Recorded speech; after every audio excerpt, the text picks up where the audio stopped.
ये कहानी है महाराज रणविजय और गंधर्व सम्राट की पुत्री राजकुमारी यशोधरा की। रणविजय, जिसका व्यक्तित्व बिल्कुल उसकी नाम की तरह था, जिसे आज तक कोई रण में हरा नहीं पाया था और उसे रणभूमि में मौत का देवता कहा जाता था। दूसरी तरफ बहुत सुंदर, शरारती सी, चंचल राजकुमारी यशोधरा। कैसे होगा इन दोनों अलग अलग शख्सियत का मिलन? जानने के लिए सुने रणविजय की यशोधरा। एक पुराने समय के बड़े से महल में, जिसकी खूबसूरती देखते ही बनती थी। यह रात का समय था। सुंदर तारों भरे आसमान के नीचे आसपास सिर्फ भंवरों और जानवरों की आवाज़ें आ रही थी। उसी महल के अंदर एक बहुत बड़े कमरे में, जिसका सारा फर्नीचर सोने से बना था, उसके पर्दे शुद्ध रेशम से बने हुए थे। आसपास दिए और मशालों से वह कमरा रोशन था। कमरे की सुंदरता शब्दों में बयां नहीं की जा सकती थी। उसके बीचों बीच एक बहुत बड़ा सोने का बिस्तर था, जिस पर बहुत मुलायम बिस्तर बिछावन बिछी हुई थी। उसके चारों ओर शुद्ध पतले कपड़े के हल्के लाल रंग के पर्दे लगे थे। बिस्तर पर गुलाब की पंखुड़ियों के बीच एक लड़की दुल्हन के कपड़ों में घूंघट ओढ़े बैठी थी। उसमें कोई हरकत नहीं हो रही थी, जैसे वह कोई लाश हो। तभी अचानक किसी के कदमों की आवाज़ आई और कोई दरवाज़ा खोलकर कमरे में प्रवेश कर गया। उसने एक गोल्ड कलर का बहुत ही सुंदर सोने की जड़ाई किया हुआ कुर्ता-नुमा लबादा पहना था और नीचे धोती-नुमा मैचिंग पजामा पहना था। लंबे बाल, बाज जैसी आँखें, चौड़ी छाती, तीखी नाक, लाल होंठ, बहुत ही सुंदर माथा, गोरा रंग, गले में मोती की माला, हट्टा कट्टा लंबा मजबूत शरीर, चेहरे पर सूर्य सा तेज, रूप इतना सुंदर था कि कामदेव को भी मोहित कर दे।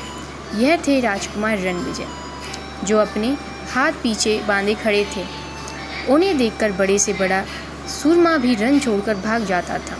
राजकुमार की उम्र कुछ 23 साल के आसपास थी, लेकिन उनका शरीर एक बहुत ही हष्ट-पुष्ट नौजवान का था।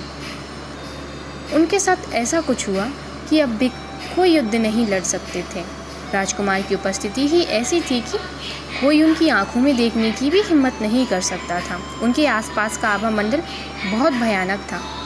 उनके पास से एक खूनी ऊर्जा महसूस हो रही थी, जिसे वह अपनी आंखों से ही किसी का खून करना चाहते हों।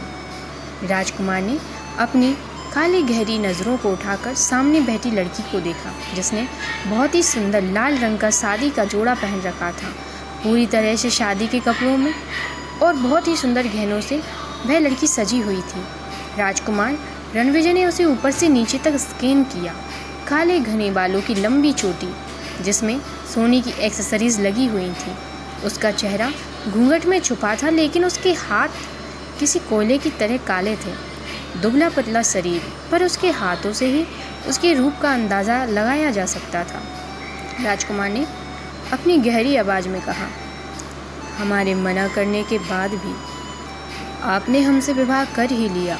राजकुमार की आवाज़ बहुत ही खतरनाक थी, लेकिन फिर भी सुनने वाला मंत्रमुग्ध हो जाए, इतना आकर्षण था उनकी आवाज़ में।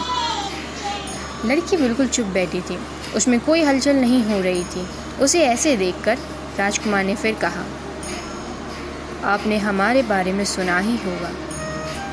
हमारे बारे में अफवाह है कि हमने हमारी होने वाली 3 पत्नियों को मरवा दिया, और जिसकी भी विवाह की बात आज तक हमारे साथ तय हुई, उसकी ज़िंदगी या तो बर्बाद हो गई या वह लड़की इस दुनिया को छोड़कर चली गई। लेकिन तुमने यह सब सुनने के बाद भी हमसे शादी की, क्यों?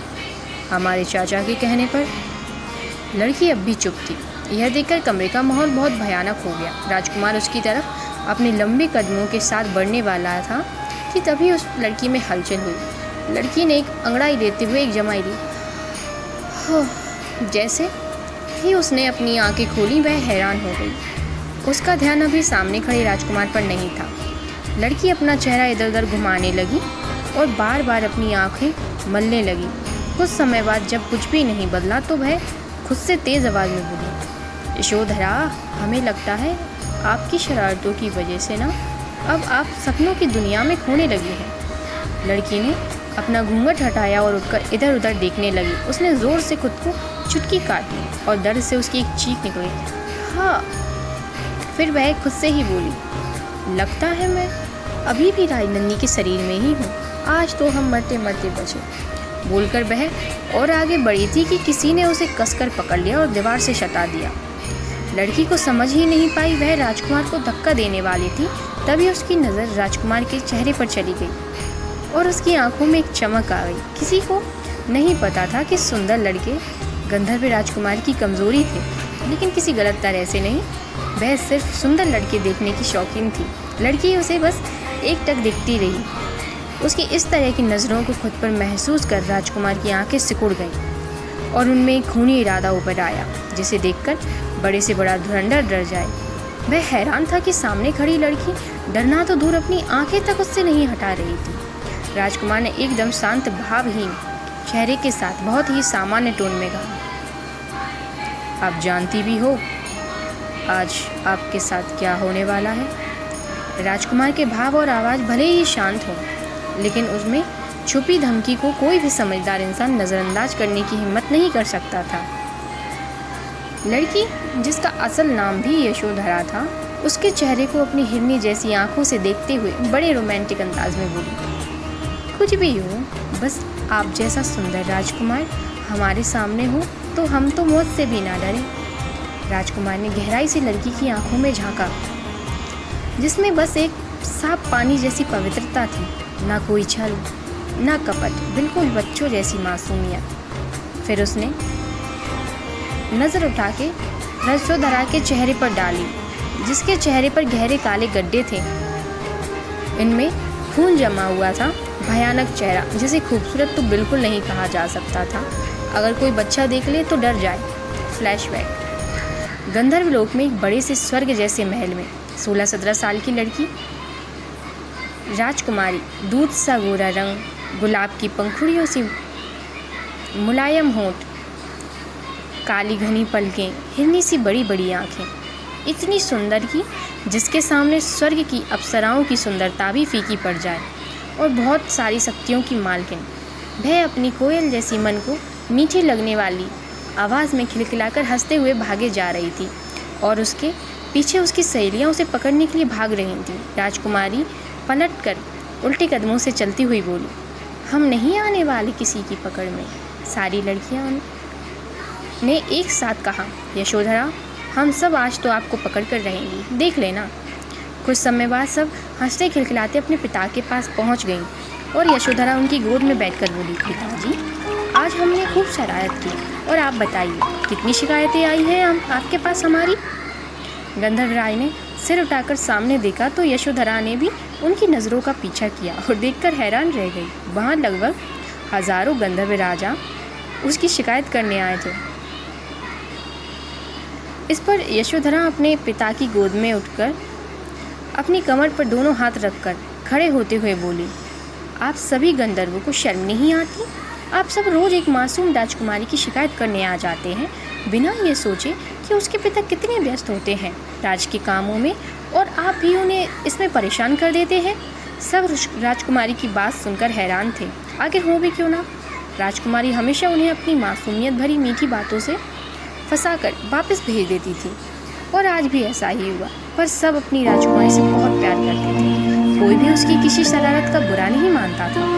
और गंधर्व राज में जब एक बार खतरे के काले बादल छा गए थे, तब राजा की कई वर्षों की महादेव और माँ पार्वती की तपस्या के बाद उनके यहाँ यशोधरा का जन्म हुआ था, जिसके जन्म के बाद से ही पूरे राज्य में खुशहाली छा गई।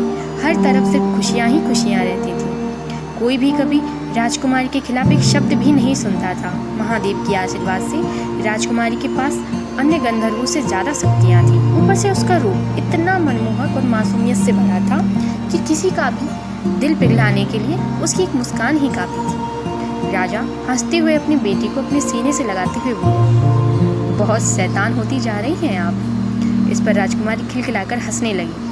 तभी पीछे से उसकी माँ आई और उसे खाना खिलाते हुए बोली, राजकुमारी, आप अपनी शरारतें थोड़ा कम कर दें, हमारा दिल कुछ दिन से बहुत घबराता है, कहीं कोई अनहोनी ना हो जाए। आखिर कैसे हुई राजकुमार की शादी ऐसी बदसूरत और भयानक लड़की से? कैसे पहुंची यशोधरा उस लड़की के शरीर में?